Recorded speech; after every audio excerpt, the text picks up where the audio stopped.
voy a tener el respaldo de la historia. Siempre. No voy a hablar cosas que sean mentiras y no me gustaría en ningún momento ofender a nadie.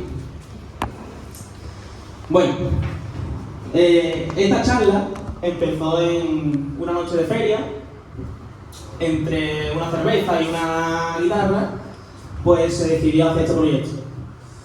Lo que decidió el whisky a las 5 de la mañana hay que afrontarlo al día siguiente. Así que, vamos allá. La semiótica del silencio. Al principio, yo dudé mucho en hacer este título. Digo, si es que muchas veces no lo entiendo ni yo. Pero digo, hablé con Juan Carlos y digo, venga, para adelante. Sí que voy a explicar lo que dice el título del primero. La semiótica, la semiología es el estudio del lenguaje. Así que, traducido a un lenguaje más coloquial, sería el lenguaje del silencio. El estudio del silencio dentro de la propia semiología es un signo comunicativo pero lleno de significado. No implica la ausencia de comunicación. Es una comunicación sutil y en muchas veces, tristemente, impuesta. Este es el tema que precisamente quiero abordar al hablar en esta charla de silencios que han sido capaces de hablar, de voces que han sido calladas a lo largo de la historia y lo que el silencio ha sido capaz de decir, aunque suene raro. Tristemente podemos aplicar esta semiótica del silencio a dos periodos bien diferenciados dentro de nuestra historia. La primera de ellas es el reinado absolutista de Fernando VII. Este rey es el tatarabuelo del rey actual y lo que hizo básicamente fue abolir la Constitución de 1812, la famosa Pepa de Cádiz. Y el otro proceso, el otro periodo más significativo es todo el proceso franquista. Yo lo que voy a hacer es proponer un relato desde la entrada de las tropas franquistas en la ciudad de Málaga en febrero del 37, en la guerra civil, y hacer un recorrido que permita debatir, permita asimilar toda la censura, el miedo, la represión que se impuso en España, centrándome en Málaga y de una manera más difícil porque faltan muchos datos en la cala. Vamos, para comprender por qué la guerra llega a pasar por la cala, porque pasó por esta misma carretera, hay que comprender un poco el contexto histórico en el que se enmarca. En febrero del año 36 gana las elecciones generales al gobierno de la República una coalición de partidos de izquierda, el llamado Frente Popular. Si vemos la gráfica y ahora el mapa, Frente Popular ha ganado con un 48% de los votos. Y en los partidos de derecha que iban sin coalición un 46,5%. Es decir, el resultado ideológico era claro. España estaba claramente dividida. Una de las primeras reformas de este gobierno de izquierda fue alejar a los generales, a los militares más sospechosos de hacer un golpe de Estado lejos de Madrid. Lo que sería un claro error. Por ejemplo, Franco fue enviado a Canarias y Mola, que era el principal artífice del plan de golpe de Estado, fue enviado a Pamplona.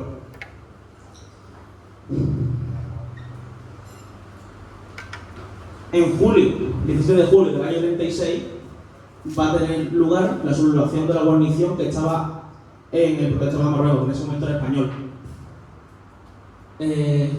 Vemos aquí un periódico, no se ve muy bien, pero ahí arriba pone sábado 18 de julio de 1936 y el titular es, vamos, nadie, absolutamente nadie se ha sumado en la península hasta su empeño, cosa que era mentira. El día 18 de julio, las guarniciones principales de la península ya se han sublevado contra el gobierno de la República. Vemos aquí a Franco, el puntero no se ve bien, pero Franco, ¿está aquí? Llegando a Ceuta. Lo que nos interesa, en Andalucía. Cádiz cayó, Huelva cayó, Córdoba cayó, Jaén cayó. La que no cayó fue Málaga, ni Almería. En Málaga había una fuerte resistencia de la población, de los milicianos, de los obreros, y no cayó. Donde sí cayó fue en Sevilla. Sevilla en ese momento era la ciudad más importante de Andalucía, y en ella se sublevó el general que tenemos ahí, Gonzalo Queipo de Llano. Recuerden este nombre porque luego nos va a servir bastante. Bueno, centrándonos ya más en la cala. La fecha que nos aguarda, en julio del 36, la cala del Moral contaba con aproximadamente 1.272 habitantes, que estaban repartidos en 288 familias. La cala, que en ese momento pertenecía al municipio de Benagalbón, no al Rincón. Por ejemplo, si veis todos los DNI de los más mayores, ponen nacimiento en Benagalbón, no ponen el Rincón. No contaba, ni muchísimo menos con defensa, ni con tropas militares para protegerlo, y la única entrada que había natural era la carretera de la costa, no existía la autovía. En este plano, del año 1897, podemos ver perfectamente que el trazado de la cala no ha cambiado mucho. Tenemos allí la calle San Juan, vemos la calle de la Victoria entera, la curva que hace a lo que sería ahora el hotel, que no ha cambiado mucho. Como he dicho, era únicamente accesible por la carretera de costa y es, como sabemos, el primer municipio que se encuentra al venir Málaga. En enero vemos aquí también esta foto muy famosa, la publican en el Facebook, en el grupo MLC. En el año 1930 esta foto está hecha de lo que he cantado hoy, y si os fijáis se ve perfectamente, se ve las casitas, lo que sería esto, se ve allá al fondo, lo que sería el barrio Pescador. En enero del año 37, Málaga está defendida únicamente por unas milicias republicanas muy escasas. A Málaga se ha abandonado, no tiene barcos, no tiene ningún tipo de defensa. El ejército sublevado de Franco, vemos aquí a los milicianos reunidos en el parque, el ejército de Franco estaba apoyado por Italia fascista de Mussolini y la Alemania de Hitler, que le prestaban barcos, le prestaban aviación. Vemos aquí a marinos formando en el puerto de Málaga hacia el año 38, ya avanzada la guerra. Vemos a un avión que componía la Legión Cóndor, que bombardeó Guernica. El 8 de febrero, vemos, Málaga desde el principio estuvo siendo bombardeada por la aviación italiana. Vemos aquí una central de Kansas que fue bombardeada. El 8 de febrero, Málaga cae ante el ejército sublevado. Vemos aquí cómo las tropas italianas bajan por lo que sería ahora mismo la autovía. Vemos perfectamente cómo se diferencia la catedral, chimenea de Welling y todas las casitas bajas. Un día antes, el día 7 de febrero, todos los malagueños se congregan en la plaza de la Marina para huir, por puro temor, por miedo. Una frase que recuerdo mucho de mi abuela, y si todos los testimonios que se ven en YouTube hay muchísimas entrevistas, una frase que todos recalcan es: vienen los moros. El ejército de Franco estaba formado, es verdad, por gente de Marruecos. Y ese era el miedo: vienen los moros por Cádiz cortando cabeza. Esa es la frase que se repite sistemáticamente. El día de antes, el día 7, los malagueños se reúnen para escapar de Málaga. Hay una única salida, una única vía de escape. El ejército viene por el norte, el ejército viene por el oeste. Han conquistado Ronda, han conquistado Vélez. Hay una única salida: la carretera de Málaga-Almería.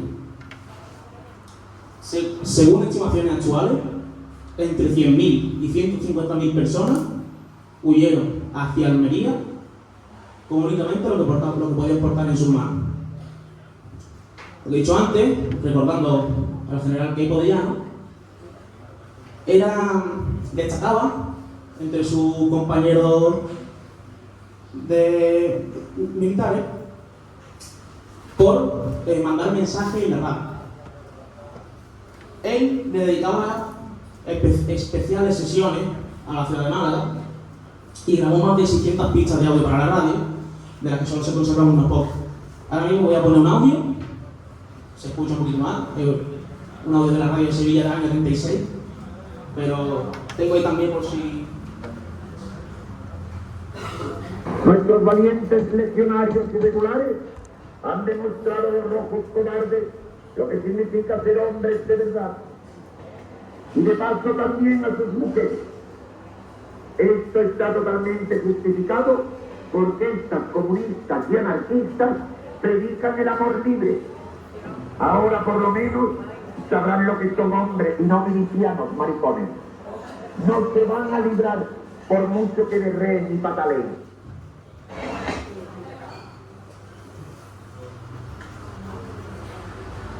Esto se lo dedicó a Sevilla, que fue donde se sublevó. Aquí vemos, yo os autorizo, bajo mi responsabilidad, a matar como un perro a cualquiera que se atreva a ejercer tu acción sobre vosotros. Ya estaba dando la declaración a poder hacer básicamente lo que quería. Y esta y la siguiente sí se la dedica a Ciudad de Málaga. Sí, Canalla Roja de Málaga. Espera que llegue ahí dentro de 10 días. Me sentaré en un café de la calle Lario bebiendo cerveza y por cada sopo mío caeréis 10. Fusilaría 10 por cada uno de los nuestros que fusiléis, aunque os tengan que sacar de la tumba para hacerlo. A veces se ponía poético y decía mucho una frase que yo todavía no entiendo. Decía, malagueños, maricones, ponerle pantalones a la luna. A mí que me explique qué significa esa frase, pero no. Vemos aquí una foto bastante de la tropa italiana posando en la puerta de la catedral. Esta foto está hecha directamente del abrazo del obispo.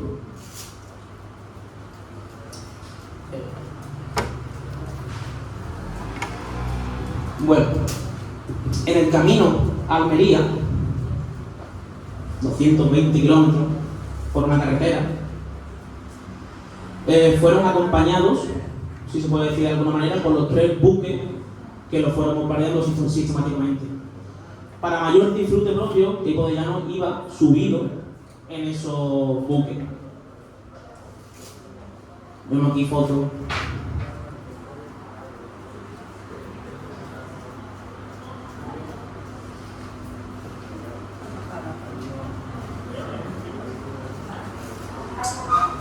El almirante Cervera y el rey del Balear. Para que os hagáis una idea, en todo el recorrido se dispararon 1.600 misiles. Esos misiles tenían un calibre entre 101 milímetros y 120 milímetros. Para que os hagáis una idea, esos misiles servían para dispararle a otros barcos y se los estaban lanzando a la gente. El libro donde saqué toda esta información decía: nunca habían tirado a matar. Siempre se tiraba para cortar las comunicaciones de la carretera. Los propios testimonios dicen que estaban tan cerca que se podía ver a la tripulación dentro del barco. Y si os fijáis, se puede ver la tripulación. El ejército sublevado siempre negó el ataque mortal. Aquí vemos una fotografía del túnel, del primer túnel cuando vas para el rincón. Todos sabemos el boquete que hay allí. Eso lo provocaron estos barcos.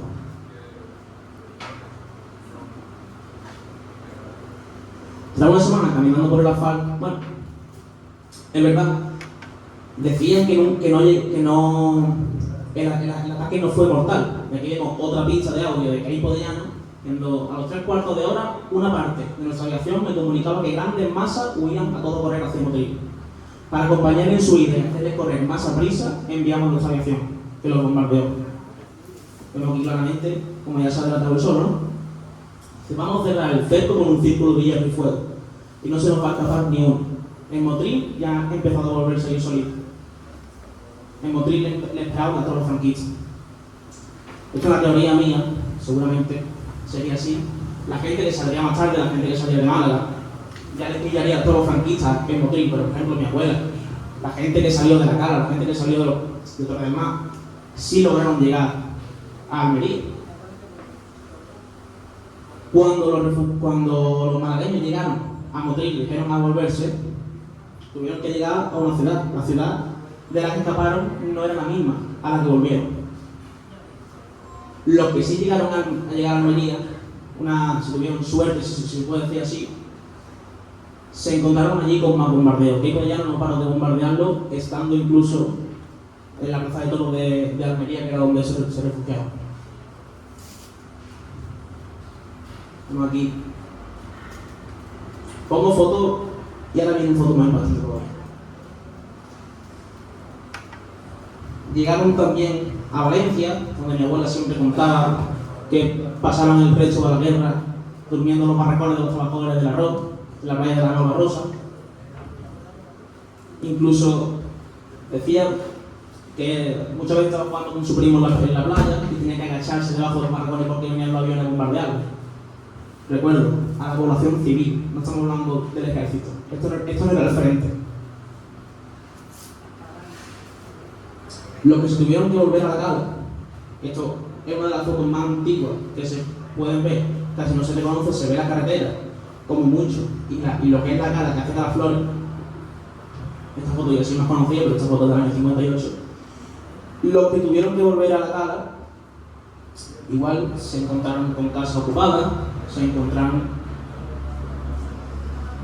He dicho antes que en el año 25 la cala contaba con 1.272 habitantes. En el año 41, el padrón del año 41, hay un 30% menos de habitantes. En la cala faltaban 388 personas, casualmente incluidas las 82 familias que hubieron. No sé claramente cómo la guerra afectó a uno de los pueblos más pequeños de Málaga en ese momento. Bueno, aquí vemos el desfile de la victoria en el 29. Tras la victoria del bando sublevado, comienza la dictadura. Lo conocemos, que duraría hasta la muerte de Franco en el año 65. Una dictadura marcada por el hambre, marcada por el miedo, por la represión, por la censura. En la cala no se escaparía de esa represión. Según los datos, entre diciembre del año 27 y en el año 42 fueron fusilados 3 hombres de la cala, 1 murió en prisión y 2 murieron en la guerra. No he encontrado los nombres de esos hombres. Y 41 personas murieron por enfermedades. 17 de ellos eran niños menores de 10 años en la cala. Un ejemplo, bueno, aquí vemos la tropa republicana que está en la Sierra de Somosierra, en Madrid. Un ejemplo grotesco de este afán de represión fueron los estudios, si se puede llamar de alguna manera, del médico Antonio Vallejo Nájera. Este hombre era jefe de los servicios psiquiátricos militares y su propuesta era encontrar una explicación biológica a la ideología. Él pretendía, mediante estudios biológicos de las rasgos faciales, el cuerpo, por qué la gente era partidaria de la izquierda, de la izquierda, cosa que no tiene un valor medicinal. Sí, vale. Tras hacer muchos experimentos solo en hombres, se dieron cuenta, para sorpresa de nadie, que no habían hecho un experimento en ninguna mujer. Y se vinieron a Málaga. En Málaga, en la visión de mujeres, cogieron a 50 de la Revolución Republicana, había más de 4.000 encerradas desde febrero del 27, y le hicieron experimentos. Imaginaros la demencia de hacer estudios biológicos para demostrar una ideología política. Hasta eso hemos llegado. Vemos aquí otra vez la Revolución Republicana, la bandera nazi de fondo, la básica. En Málaga la represión fue más fuerte de lo habitual. En el tapia del cementerio de San Rafael, entre febrero del año 37 y marzo del año 48, se fusilaron a casi 5.000 personas de Málaga. Entre 2006 y 2009 se sacaron 2.840 cuerpos, de los casi 4.500 que están registrados. Esta es una de las fosas más grandes de Europa. Otro ejemplo de la represión son cuando rapaban a las mujeres. No tengo claro si es un castigo por la ideología, una humillación pública, un mensaje político. Para mayor humillación, le hacían beber en muchas ocasiones aceite de ricino. Este aceite se usa para lubricar motores de coche. Esto, claro, le provocaba una diarrea en público, en la calle. Esto no solo era un castigo físico, era una estrategia simbólica. Una estrategia simbólica de silenciamiento. Le quitaban la palabra, la dignidad, la feminidad. Estos cuerpos son signos visibles del terror, del miedo. Aquí vemos claramente cómo se le impone el silencio. Quiero aquí recordar que esto no es la Polonia de los nazis, esto no es Auschwitz, esto no es la China de Mao, esto no es un gulag soviético perdido en Siberia, esto pasó en Málaga, esto pasaba en la calle Lario a diario. Otro ejemplo también de la censura fue el cambio del periódico. El periódico por excelencia, el diario republicano en Málaga, era El Popular. Entran aquí los franquistas, incautan el periódico, fusilan a los jefes y lo convierten en el periódico Arriba. Este periódico pasó a tener a ser a nivel nacional y fue rebautizado como el periódico Sur. El periódico Sur, que hoy ya tiene otra ideología, tiene su origen en la entrada de los Socorros de Málaga. Veo por aquí también al exilio. José Moreno Villa, muchas veces se le mete dentro incluso de la famosa carretera de 27. El otro fue fusilado, Alberti tuvo que recurrir al exilio, Cernuda igual. Vemos aquí claramente eso. Él tuvo que irse exiliado a México. En este poema habla de la añoranza de su tierra, él era de Málaga, nacido en Málaga. Hablando del exilio, se estima alrededor de 500.000, 600.000 personas tuvieron que irse de España. Esto es considerado el mayor éxodo en la historia de nuestro país. Y para terminar, sobre aquí, el adoctrinamiento en el colegio. Todos los días antes de entrar al colegio hay que cantar Cara al Sol. Hay gente que se cree que es el himno nacional. No es así. Era el himno de la franja. Siempre. Y viendo esta foto me despierta mucho. Hay un niño allí, apoyado en el otro lado, que no está cantando. Signo de resistencia, no lo sé. Y ya para concluir, nosotros conocemos la desbandada porque muchos de nuestros familiares pasados han vivido eso. Pero hablando con gente, los compañeros míos del instituto, no tenían ni idea de que eso había pasado. Y hago esto para recordar que hubo una vez un genocidio que pasó por delante de nuestras casas. No se debe silenciar el pasado. La desbandada constituye uno de los episodios más silenciados de la guerra civil. Y el silencio no debe ser neutral. En la España que dominó Franco, el silencio funcionó como un lenguaje de resistencia. Este silencio consiguió que podamos expresar nuestra idea sin miedo y que yo esté aquí haciendo una exposición hablando de esto sin tener miedo. Comprender su semiótica del silencio nos permite descifrar lo que no se dijo, lo que se ocultó y lo que hoy aún sigue resonando.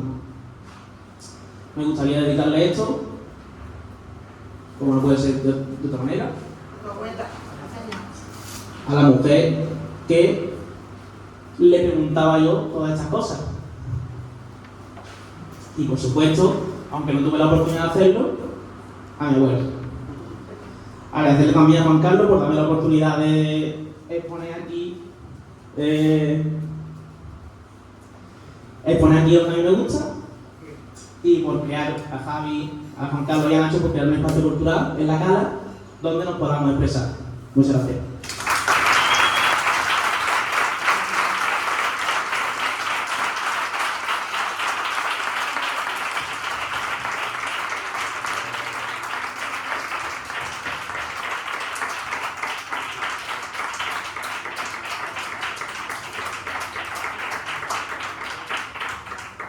Bueno, muchas gracias, Miguel Ángel.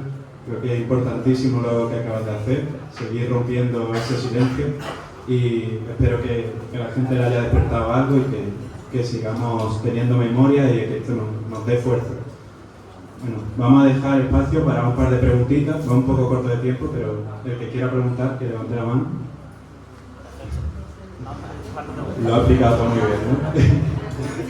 Bueno, si no hay ninguna, yo te quería preguntar, ya que tú has venido así de preparado, has rebuscado en todos los archivos posibles, ¿cómo seguimos haciendo esto? ¿Cómo seguimos recordando y combatiendo este odio que, como hemos visto, es bárbaro y no puede volver a suceder ni permitirse? La clave está en no caer en el olvido y facilitar que se pueda, para encontrar este tipo de fotos, meter en lo más hondo de la biblioteca y de... Vaya, que esto esté más fácil para acceder. Y creo que así, si esto se pudiera enseñar de otra manera, creo que se podría, que la juventud tuviera más acceso y le gustara más.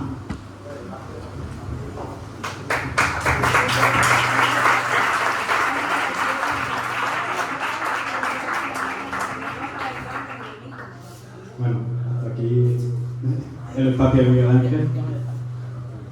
Ahora vamos a continuar con una mesa presentada por Nacho, con Kevo y Wenderson.